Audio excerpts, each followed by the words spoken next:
Hey guys, how's it going? I hope all of you are doing great today. Check it out guys, today we're building this cozy little starter house surrounded by a small forest. The house is equipped with a place to live, a cow pen, and a sweet little curved roof, which I have to say I'm really happy with how this thing turned out. Anyways guys, grab your popcorn and grab your favorite designated beverage, and I guess let's get this time lapse started.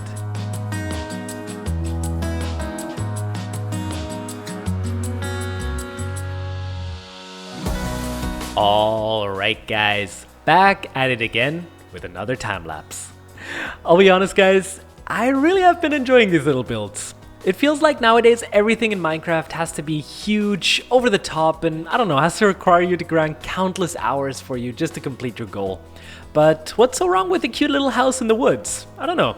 I think the majority of you guys watching the videos don't play Minecraft 8 hours every day. So I think this is a great little burst of inspiration that you can use to perhaps build something in your own world. Just for some inspiration guys. I also spent quite a bit of time trying to find the perfect location for this house.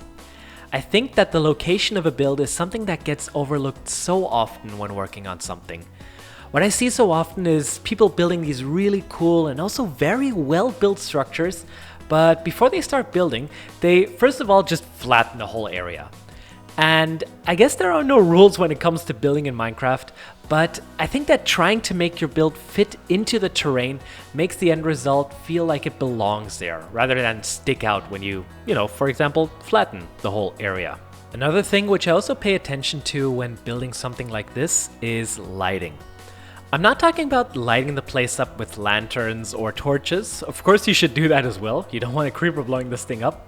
But what I try to do in all of my videos is use sunlight and shadows to add accents to the build. For example, when I record, I try to have the sun shine onto the front of the house, which makes it stand out more and lets you guys see a bit more what is going on in the time lapse. This of course really only applies if you play with shaders and if you turn off the day-night cycle like I do when I record. But in general, I think sunlight and shadows are something which you can use to your advantage when you're trying to light up your build. You can also, for example, take this a step further and experiment with how light falls through the windows and, I don't know, illuminates the insides of builds, something like that. There are so many fun little things that you can try out. I can only encourage you to try to do the same. So I guess let's talk about the design of this house a little bit. Well, how did I come up with this design? Well, what I've noticed is that there are two ways on how I approach a build. The first one would be to plan the layout and the floor plan first, and then add all of the details. You saw this in my previous video where, you just start placing down some blocks on the floor and then you build up from there.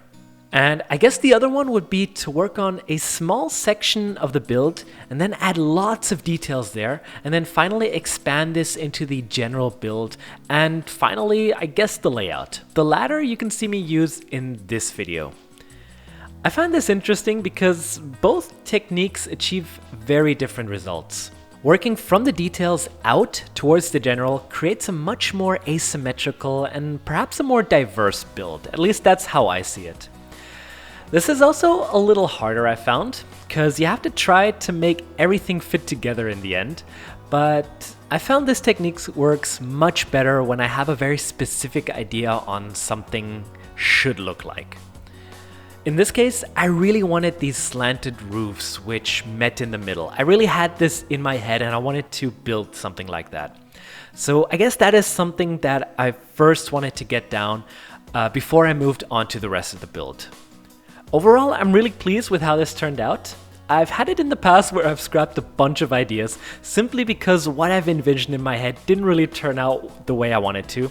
So I'm really happy that this didn't happen today. The inside of the house didn't have a lot of space, but that's alright. I guess this adds a bit to the coziness of the build. The house contains a crafting table, a furnace, a brewing stand, and some storage for your armor and items after you come home from a long day of adventure.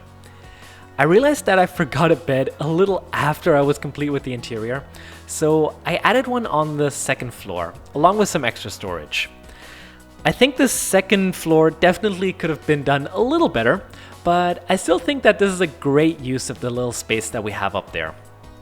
On the second floor outside on the balcony, you have a little seating area so that you can enjoy the sunrise from your balcony every morning. And I think that's pretty much all I have to say about this build. I really enjoyed building this house, and I hope you had just as much fun watching it. Don't worry guys, I'll get into the larger and more complex builds very soon, but I don't want to burn myself out completely right at the start. I really enjoyed these little builds, so I just want to continue that a little longer. Anyways, that's gonna be it from me, so I hope you liked the video. Make sure to smash that like button, and I'll see you in the next video. Have a good one guys, and I will see you later.